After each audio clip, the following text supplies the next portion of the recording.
მოგესალმებით. აი ხარისხმობა. რომ თქვენთვის ოჯახისთვის გადმომეცა მადლობის წერილი. მადლობა თქვენ იმისათვის, რომ ასეთი შვილი აღზარდეთ. სამახსოვრო თავდაცვალებიდან დარჩება. გამოდივართ, მოგესალმებით. ვისაც გიხდით უღმეს მადლობას და გადმოგცემთ მადლობის წერილს. ნუ ხო, რა შეეხება ჩვენთან პირობებს, კარგად მოიხსენებ რომ შეუძლია გამოიყენოთ ჩვენმა ახალგაზრდობამ, ჩვენ მომავალთაობამ.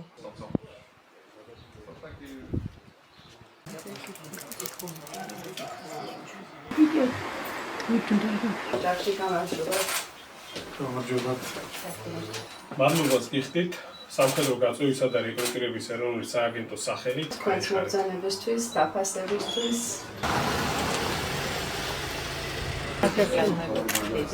გადმოგცემთ მადლობის წერილს. მადლობა ესეთი პატრიოტის აღზრდისთვის. ჩვენს ქვეყანას გადაწყვეტილება თავად მიიღო.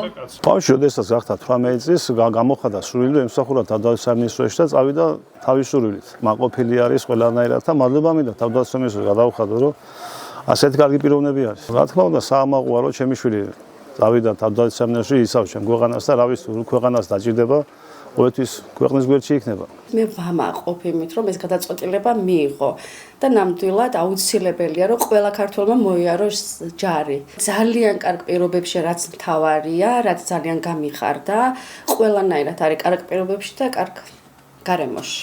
მადლობის წერილები გადავეცით იმ წევანდელების ოჯახებს, რომლებმაც სურვილი გამოთქვეს ნებაყოფლობით ემსახურონ 8 თვიანი ვადით საქართველოს თავდაცვის ძალებში. მათი გადაწყვეტილება არის მაღალი საზოგადოებრივი პასუხისმგებლობა, რაც იმსახურებს უდიდეს დაფასებას სამხედრო გაწვევისა და რეკრუტირების ეროვნული სააგენტოს სახელით.